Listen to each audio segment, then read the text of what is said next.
ஹரே கிருஷ்ணா. ஓம் நமோ பகவத்தே வாசுதேவாய. ஹரே கிருஷ்ணா. ஸ்ரீமத் பகவத்கீதை அத்தியாயம் 2, கீதையின் உட்பொருட்சுருக்கம். பதம் 5. குரூணஹத்வாஹி மகானுபாவான் ஸ்ரேயோ போக்தும் வைக்ஷ்யம் அப்பீஹ லோகே ஹத்வார்த்த காமாம்ஸ்து குருநிஹைவ புஞ்சீய போகான் ருதிர பிரதிக்தான். டிரான்ஸ்லேஷன்: எனது ஆசிரியர்களான பெருமக்களின் வாழ்வை அழித்து நான் வாழ்வதை விட யாசகம் செய்வதே மேல். அவர்கள் பேராசை கொண்டவர்களாக இருந்தாலும் பெரியோர்கள். அவர்கள் கொல்லப்பட்டால் நாம் குருதிக்கரை படிந்த இன்பங்களை அனுபவிப்பவர் ஆமோம். பர்பட் பை ஷில பிரபா. ஜெய் ஷில பிரபா. ஆன்மீக நியதிகளின்படி பகுத்தறிவை இழந்து பயங்கர செயல்களில் ஈடுபடக்கூடிய ஆசிரியர்கள் துறக்கப்பட வேண்டியவர்கள் அப்படின்னு சாஸ்திரம் சொல்லுது. பொருளாதாரமான காரணங்களுக்காக அவர்கள் செய்யக்கூடாததா இருந்தாலும் கூட பீஷ்மரும் துரோணரும் துரியோதனன் செய்யும் பண உதவியை மனதில் கொண்டு துரியோதனன் கட்சியில் சேர்ந்தார்கள்.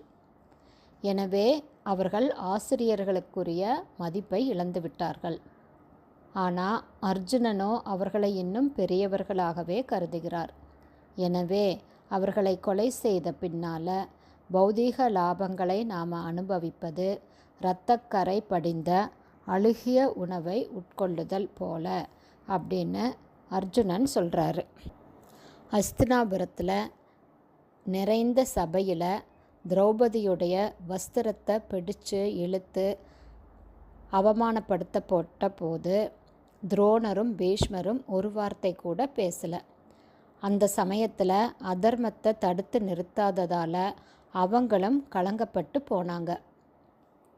துரோணர் பரம ஏழையாக இருந்தார் அப்படிங்கிறத நம்ம பார்த்தோம். அதனால தான் அவர் ஹஸ்தினாபுரத்தில் ஆச்சாரியராக சேரும்போது துரியோதனன் அவருக்கு எல்லாவித வசதியும் செய்து கொடுத்ததால் துரோணாச்சாரியார்னால் எதுவுமே பேச முடியல. பீஷ்மர் பார்த்திங்கன்னா இது எல்லாமே இப்படி அவமானப்படுத்துறது தர்மத்துக்கு புறம்பானதுன்னு அவருக்கு தெரியுது. ஆனால் ஹஸ்தினாபுர அரண்மனையில் இருப்பவங்களை ஆதரிப்பதாக அவர் செய்த சபதத்தினால அவர் சூழ்நிலை கைதியாக எதுவுமே பேசாமல் இருந்தார். ஆனாலும் அவர்கள் செய்தது தவறுதான். சாஸ்திரப்படி அவர்கள் மாபெரும் தவறு செய்தவர்களாக இருக்காங்க. ஹரே கிருஷ்ணா. இதோட தொடர்ச்சியை நாளைக்கு பார்க்கலாம். குருதேவ்க்கு ஜெய்.